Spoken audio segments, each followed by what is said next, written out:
Okay, what a thriller we have seen up at Hillsborough in the FA Cup third round between Sheffield Wednesday and Newcastle United. It's finished 2-1 on the night to Sheffield Wednesday. On another night, this could have been 6-4, 7-5. The finishing of Newcastle United has let them down.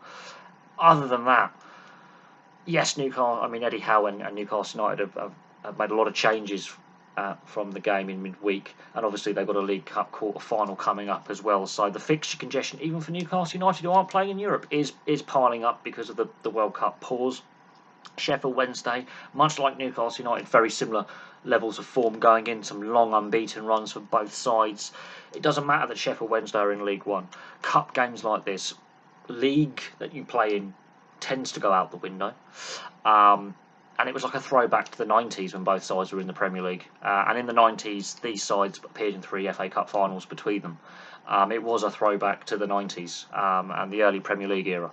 It was a fantastic match, end-to-end, open, entertaining. How it was 0-0 at half-time is beyond me. Dawson has pulled off some string of saves in the Sheffield Wednesday goal. Dubravka in the Newcastle goals had a pretty decent game as well. And what it boiled down to was the quality of finishing. The creativity for Newcastle is there. The interplay is there. Sheffield Wednesday, you can see why they are riding high in League One. Newcastle United, you can actually see why they're doing very well in the Premier League this season and why they've had a fantastic turnaround under Eddie Howe up at St James's Park. But what has let them down is their finishing, and maybe some of the substitutions coming on a little bit too late. I understand the changes that Eddie Howe has made, the squad rotation. I think that had, a little bit of an impact on how Newcastle played this evening, but it could have gone either way. It really could have. And both goalkeepers had a part to play in it. It was such an open game, so entertaining. It was fantastic.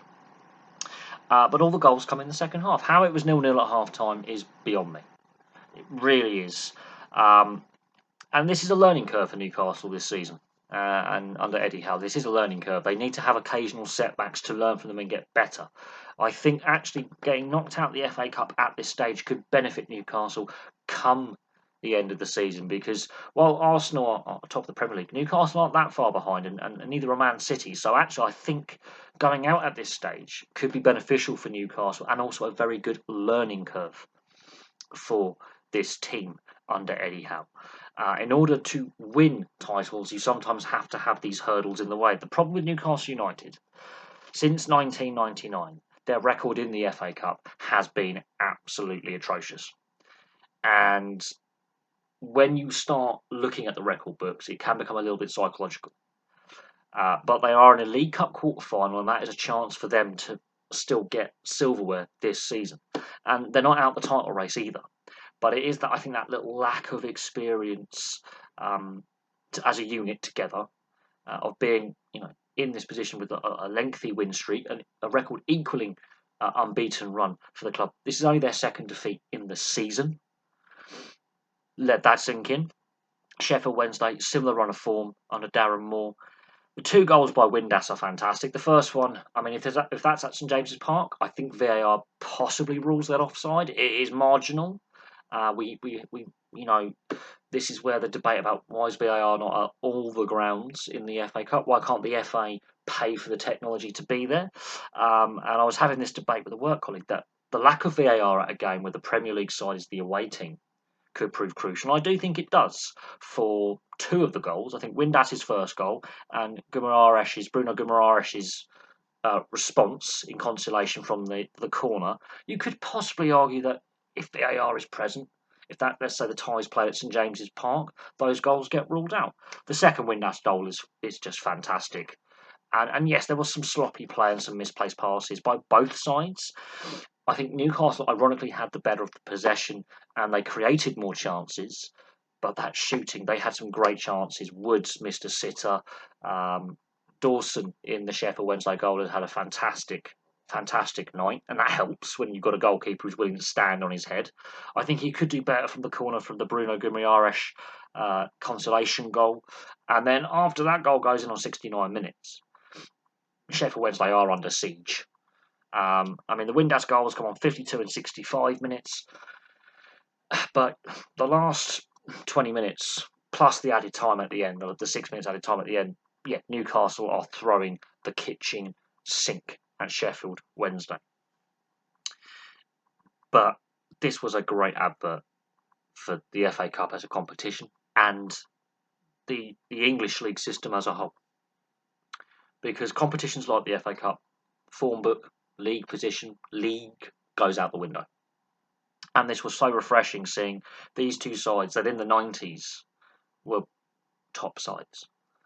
Sheffield Wednesday more at the beginning of the decade, Newcastle at the midway and the end of the decade. It was like a throwback to the mid-90s watching these two sides go at it. There were some very robust challenges going in. It was open. It was end-to-end.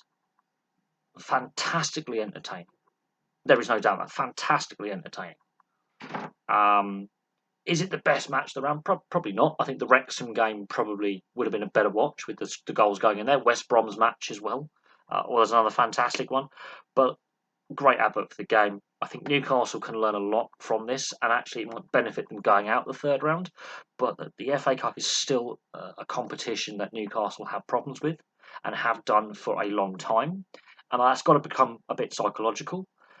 They will get there in the end. Look at Leicester, for example. They couldn't get past the third or the fourth round for many, many years. They go on and win the final in 2021.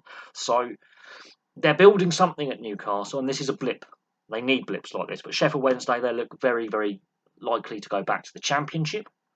They're in a run of form. This will boost their confidence that they've taken on one of the form teams in the Premier League and beaten them. Hillsborough was rocking. The atmosphere was fantastic in testing conditions as well. And yet, while there were misplaced passes, the energy levels from both sides to regain possession, that battle in midfield was very entertaining. And Trippier has an impact as soon as he comes on. Almiron had a very, very good game. Jolinton was playing really well. Creating opportunities, creating problems, dropping a bit deeper.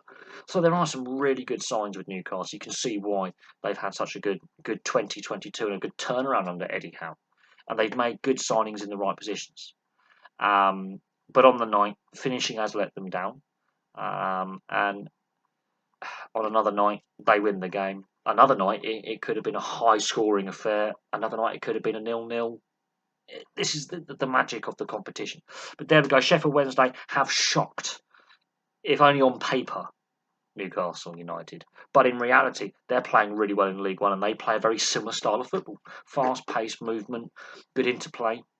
And they're coming fresh off the back of a thumping win over Cambridge United. They're coming into the game with confidence. And as I say, the FA Cup, third round, league position, the league you're in, the form book, sometimes gets thrown out the window. But what you saw tonight were two teams in form, on lengthy unbeaten runs, going toe-to-toe, and it was fantastic. It was just fantastic to watch. Great advert for the game. Thank you very much from me. Please place your thoughts in the comments section below. Please leave a like and subscribe, and I'll have some more content for you very, very soon.